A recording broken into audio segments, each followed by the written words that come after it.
I know you've actually once referred to Matthew Stafford as the LeBron James of the NFL. Honestly, just 5 minutes before coming on this show, you did that. So I don't know. I would follow him anywhere, Brian. Yeah, why? There's Tom Brady, Aaron Rodgers, who I don't even like, but I'll like at least accept it. Hold on.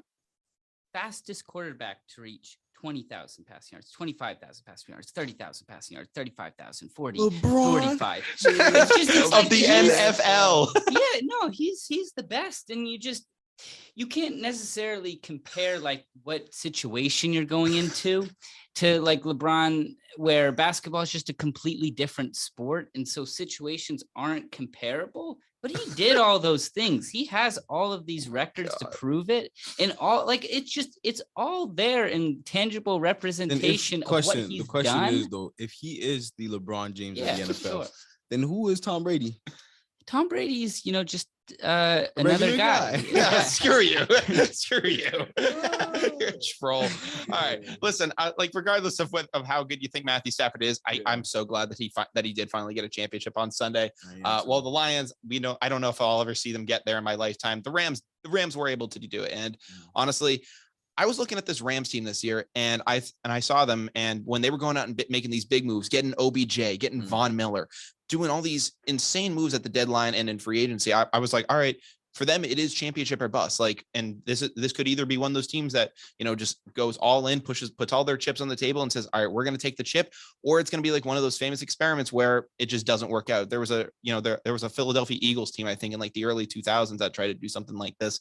And I don't even think they made the playoffs that year. I mean, like, so I didn't think that was going to be the Rams' fate, but because this happened way later in the season, the Eagles did that like that off season. So things had time to go wrong. Mm-hmm. But for the Rams, I was like, all right, if they have a first, or even if you're going out in the conference championship, I think I was like, all right, they at least need to make the Super Bowl. And they did that. And I was like, all right, that's great.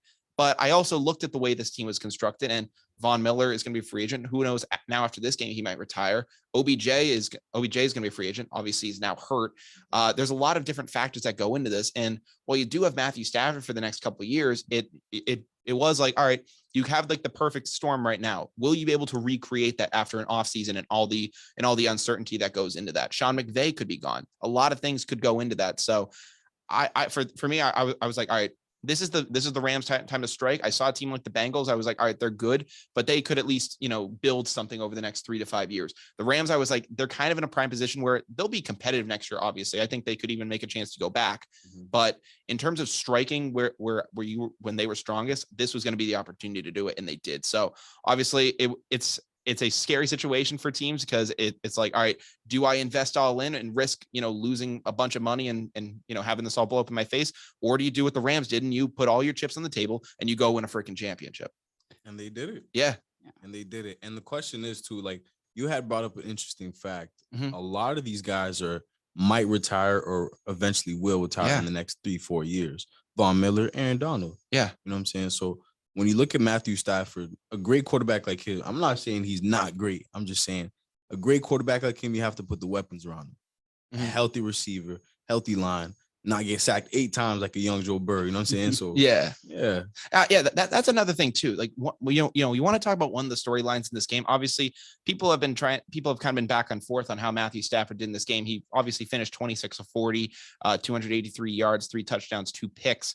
I don't know. I thought he had himself a pretty decent game. I thought he went out there and was slinging the football around. Obviously made some mistakes in some areas. Miles would say he was perfect, but here's what I love time and time again about Matthew Stafford. You see him go down, get his ankle just crushed. Yeah, that was bad. Around, and it just looks so awful. And then you see on the next drive, Joe Burrow do the same thing with his knee. It looked really bad. Yeah. Did one worse than the other? I don't think so. They both ended up playing it out. Yeah. But who ended up completing a game-winning drive? Yeah. Who in previous years has showed you and set the record, the NFL record for most comeback wins in a season? Matthew Stafford. Yeah. He deserved to be there. He had, Odell Beckham Jr. go out, who was just that piece of the offense that just opened everything up for Cooper Kupp and the run game. And then you see OBJ go out. Yeah. Then you get Skoranek in the game as your number 2 receiver. Ball goes right through his hands, interception, and just you see him like feeding these tight ends that catch the ball, take 3 seconds to turn around, could have had a 15-yard pickup and get 3 yards. Exactly. What's interesting about it as well is that not everybody knows that Matthew Stafford has been dealing with this injury for a while. Yes. Since the beginning of the playoffs. Mm-hmm. And to be able to play over and over again and be able to win games, win the Super Bowl.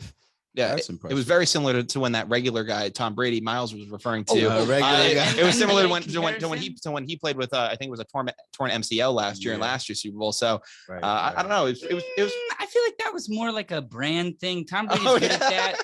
But Horace Grant, that was the NBA comparison I was looking for. You know, respectable player, did some good things, won some championships. You're calling Tom Brady the Horace Grant of the NFL. Yeah, Matthew Stafford, LeBron, Tom Brady. Bro, I might kick you out of the room. I mean, like that's like 20 years from now. Like some people are going to be struggling. Oh, they're going to be having this Matthew Stafford discussion, and they're going to be like, Tom Brady. I don't even know who that is. And there's going to be like one of those Patriots, Bucks, Super whoever, and then they're going to be defending Tom Brady, and it's just going to be a full circle moment that we'll look back on and be like, wow, that's cool. All right, Jesus Christ, Miles.